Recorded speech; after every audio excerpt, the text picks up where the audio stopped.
All right, go ahead. Just to start, go ahead. Thoughts on Butler? What do you see from the problems they present?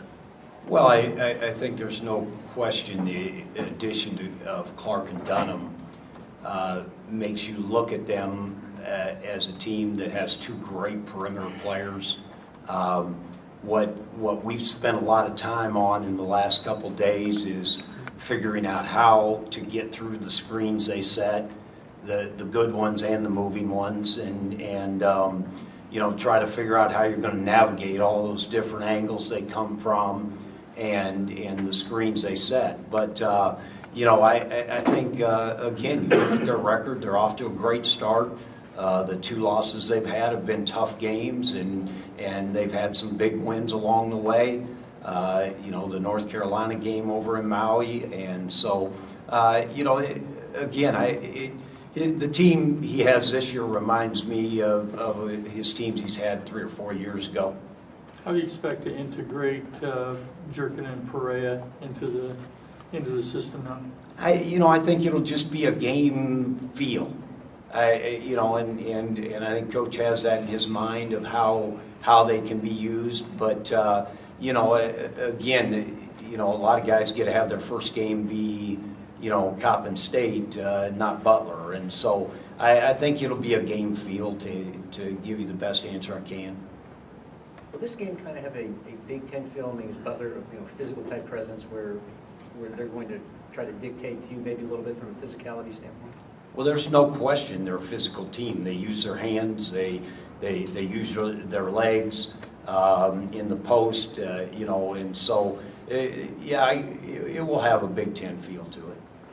What are, I guess, just general challenges of playing the first game post-exams? When you get through that kind of week, when it's, you know, not the same routine and everybody's doing all the studying and all that kind of stuff, how does that sort of change things, and what are kind of the challenges of getting through that game? Well, I don't think this game you feel it as much as maybe the next three, because you know, tomorrow most of them are done. It's kind of like a normal week. They're done, and now we're playing on Saturday. So I think that really comes into play more as you head into the next three, where now they come back to campus and everybody else has went home for Christmas, and now they're here. And but yet, you know what, Marty could answer this. As hard as our guys work in the classroom and in study hall at night, and the demands, for a lot of them, it's a good feel, you know, and they'll have had accomplished what they wanted academically, and now they get to just focus on basketball for a little while. Because two more questions. I guess they've added a couple new guys. How much does it help in the non-conference that you've shared an opponent that you can kind of maybe look at film of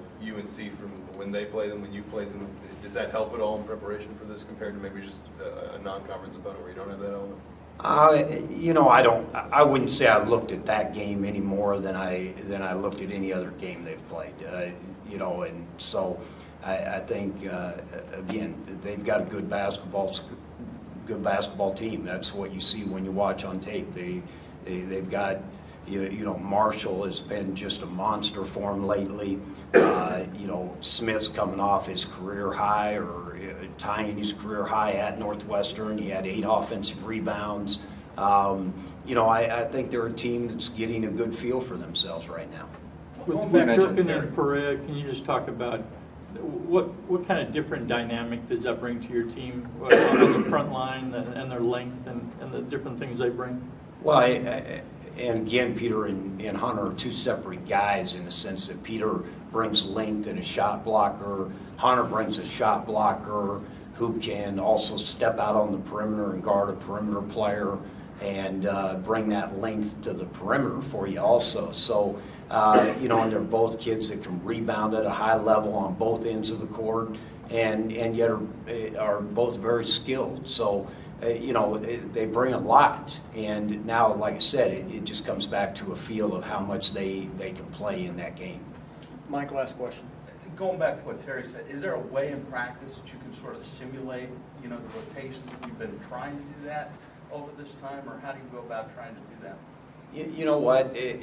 I can't say that there's a way you can simulate it, you know, because again, as the season goes, you're preparing to play the next game and win the next game, and you know, and hopefully here in, you know, another week or so, we're going to have Derek back. So then we've got another frontline guy. So you know, those guys, For Derek, it's a little different because he's familiar with everything we do. But, again, like every game, there'll be a different flow to the game, and there may be a game where you can really get them in the flow, and it may take a little time.